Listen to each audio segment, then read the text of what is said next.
only know victory. We're only going to know victory. We don't want to know the other word. We want to know victory. We're going to have great victories in the years to come. Well, at least for almost 3.5 years, we're going to have great victories. I want to thank a group of women from North Carolina. Look at these great. Will you stand up, please? These beautiful women have followed me. This is number 151.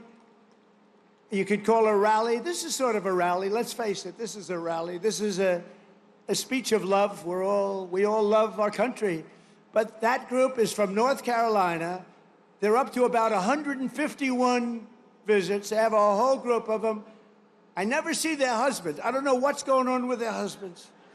I assume, do they still love you, the husbands? Yes, good. But I want to thank you. 151, they've been following me since 2016, and you look even better now than you did then. But I want to thank you very much. It's a really group. They love our country. They like Trump, but you know what they really do? They love our country. And we have the right policy, right? We have policy. We don't want crime. We don't want men playing in women's sports. We don't want transgender for everybody. We don't want to have open borders where millions of people come into our country from jails, from prisons, from mental institutions and insane asylums, drug dealers, murderers. 11,788 murderers were allowed to come into our country. A lot of them are gone. And by the way, Washington, D.C. is a safe place right now. It went from one of the most dangerous cities in our country, can you believe that, to probably the safest, among the safest in our country. Nobody's being hit anymore. It's very safe, and I want to thank you. A lot of the people here have helped. A lot of the people in the audience are people that have straightened them out. It took 12 days, think of that. Now we're in Memphis. We're doing the same thing in Memphis, and we're going to Chicago. You know, we have a governor that thinks it's wonderful when 50 people in a short period of time were murdered in Chicago. Over 200 people were hit. And so we send in the National Guard.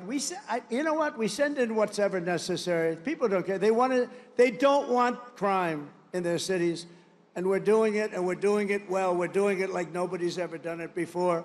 So I just want to tell you, you're very close to D.C. The restaurants are thriving.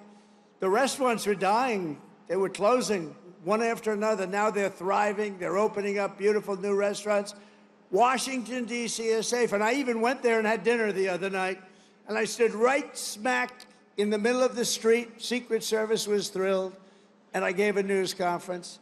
It's a safe place now. Washington, D.C., it's always going to be. Our nation's capital is always going to be safe.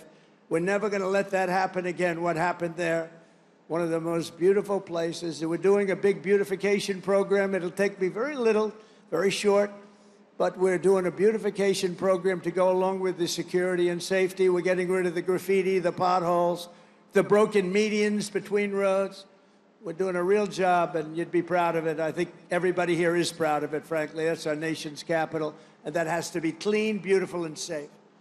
The U.S. Navy always stands for America. As your commander-in-chief, I will always stand for you. I promise you that. You know that. That's why you voted for me in numbers that nobody's ever seen before. And I want you to know that despite the current Democrat-induced shutdown, we will get our service members every last penny. Don't worry about it. Don't worry about it. You'll worry about it. Do not worry about it. It's all coming. It's coming. And even more because I'm supporting the across-the-board pay raises for every sailor and service member of the United States Armed Forces. But we have to take care of this little gnat that's on our shoulder called the Democrats. They want to give all of our money to illegal aliens that pour into the country.